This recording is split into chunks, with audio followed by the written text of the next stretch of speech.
हर हर महादेव। गणेश चतुर्थी व्रत करने से घर परिवार में आ रही विपदा दूर होती है।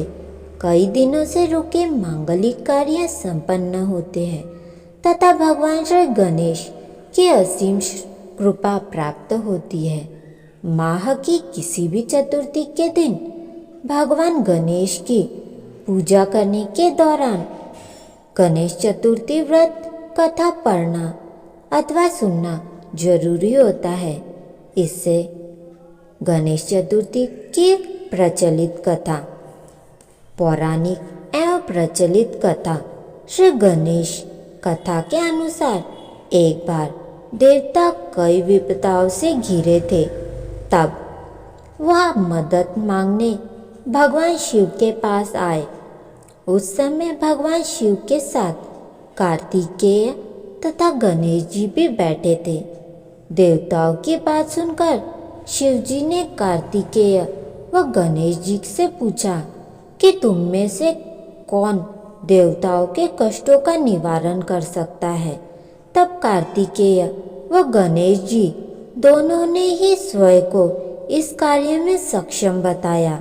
इस पर भगवान शिव ने दोनों की परीक्षा लेते हुए कहा कि तुम दोनों मेरे से जो पहले पृथ्वी की परिक्रमा करके आएगा वही देवताओं की मदद करेगा।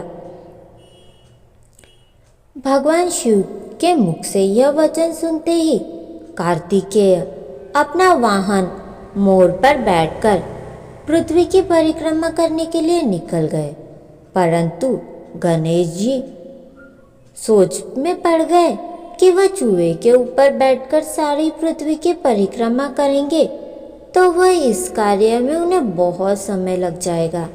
तभी उन्होंने एक उपाय सूझा। गणेश जी अपने स्थान से उठे और अपने माता पिता की 7 बार परिक्रमा करके वापस बैठ गए। परिक्रमा करके लौटने पर कार्तिकेय स्वयं को विजेता बताने लगे। तब शिव जी ने श्री गणेश से पृथ्वी की परिक्रमा न करने का कारण पूछा। तब गणेश जी ने कहा कि माता और पिता के चरणों में समस्त लोक होते हैं।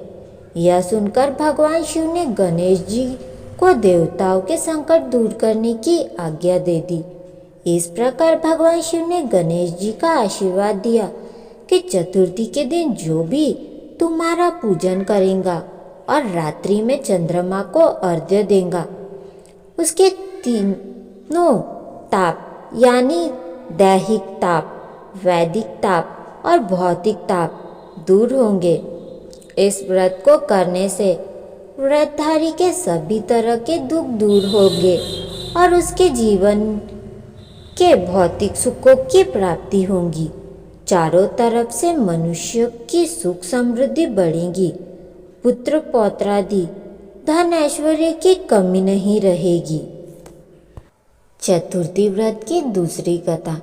एक समय की बात है, राजा हरिश्चंद्र के राज्य में एक कुम्हार था।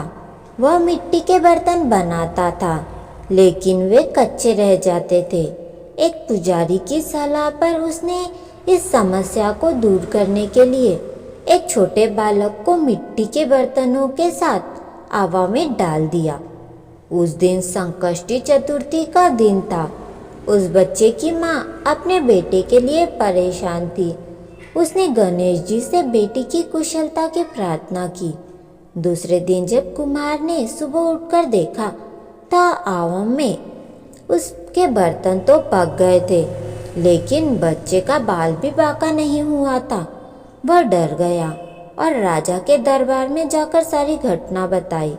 इसके बाद राजा ने उस बच्चे और उसकी माँ को बुलाया और माँ ने सभी तरह के विघ्न को दूर करने वाले संकष्टी व्रत का वर्णन किया।